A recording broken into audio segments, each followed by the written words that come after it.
ಅನ್ವರ್ಥ ನಾಮವನ್ನಾಗಿ ಮಾಡುವಾಗ proper noun ಅನ್ನ ನಾವೇನ್ ಮಾಡ್ತೀವಿ, ಅನ್ವರ್ಥವಾಗಿ ಮಾಡ್ತೀವಿ.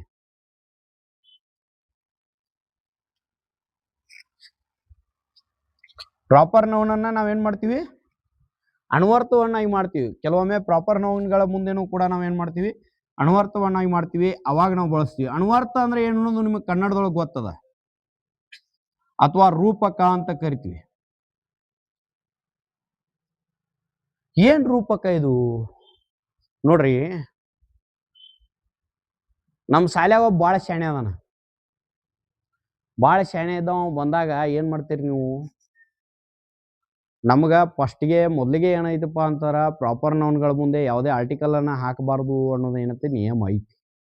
ಆದ್ರೂ ಕೂಡ ನಾವು ಇಲ್ಲಿ ಏನ್ ಮಾಡ್ತೀವಿ, ಆರ್ಟಿಕಲ್ಗಳನ್ನ ಹಾಕ್ತಿವಿ. ಯಾವಾಗ ಹಾಕ್ತಿವಿ, ಪ್ರಾಪರ್ ನೌನ್ಗಳ ಮುಂದೆ ಹಾಕಬೇಕಾದ್ರೆ ಯಾವಾಗ ಹಾಕ್ತಿವಿ ಅನ್ನೋದನ್ನ ಹೇಳೋದ್ ಸಲುವಾಗಿ ನಾ ನೋಡ್ರಿ ರೆಗ್ಯುಲರ್ ಆಗಿ ಗೊತ್ತಿರ್ತಕ್ಕಂಥ ನಿಯಮಗಳನ್ನ ಯಾವುದು ಹೇಳ್ತಾ ಇಲ್ಲ ನಿಮಗೆ. ಪ್ರಾಪರ್ ನೌನ್ ಮುಂದೆ ಯಾವಾಗ ಎ ಬರ್ತದ ಅನ್ನೋದನ್ನ ಹೇಳಕತ್ತೀನಿ.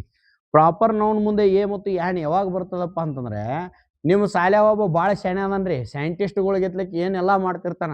ಅವ್ನು ಬಂದ್ ಗಜಿಗೆ ಅವ್ನು ಬರ್ತಾನ, ಬಂದ ತಕ್ಷಣ ನಿಮ್ಮ ಮಗಳಿಗೆ ಒಬ್ಬ ಯಾವ ವ್ಯಕ್ತಿ ನಿಂತಿರ್ತಾನ, ವ್ಯಕ್ತಿ ನಿಂತ ಹೇಳ್ತಾರೆ ಈಸ್ ಅ ನ್ಯೂಟನ್. ನ್ಯೂಟನ್ ಏನ್ರಿ ಪ್ರಾಪರ್ ನೌನ್. ನಿಮ್ಮ ಲೆಕ್ಕದೊಳಗೆ ಏನ ಅವ್ನು ನ್ಯೂಟನ್ ಇದ್ದಂಗ, ಅವೊಬ್ಬ ನ್ಯೂಟನ್ ಇದ್ದಂಗ, ಏನ ಅವೊಬ್ಬ ನ್ಯೂಟನ್ ಇದ್ದಂಗ. ಸೊ ಅಲ್ಲಿ ಅನ್ವರ್ಥಕ ಅಥವಾ ರೂಪಕವಾಗಿ ಬಳಸುವಾಗ ನಾವು ಏನಂತ ಮಾಡ್ತೀವಿ, ಅದನ್ನ ಎ ಅನ್ನ ಬಳಸ್ಕೊಳ್ತೀವಿ. He is a Newton.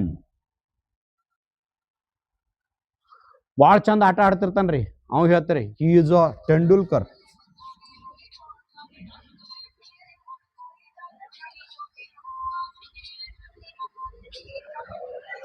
ಈ 5 ನಿಯಮಗಳನ್ನ ನೀವು ನೆನಪದೊಳಗೆ ಇಟ್ಕೊಂಡಿರಪ್ಪ ಅನ್ನೋದಾದ್ರೆ, ಈ 5 ನಿಯಮಗಳನ್ನ ನೀವು ನೆನಪಿನಲ್ಲಿ ಇಟ್ಕೊಂಡಿದ್ದಾದ್ರೆ, ಕಡೆಯಲ್ಲಿ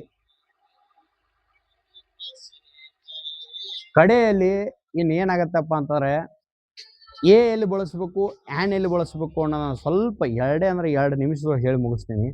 ಈ 5 ನಿಯಮಗಳಲ್ಲಿ ಮಾತ್ರ ಎ ಮತ್ತು ಆ್ಯನ್ ಅನ್ನ ಬಳಸ್ತೀವಿ. ಮೋಸ್ಟ್ ಇಂಪಾರ್ಟೆಂಟ್ ಸಜೆಷನ್ ಅದು, ನಾನು ಇಲ್ಲಿ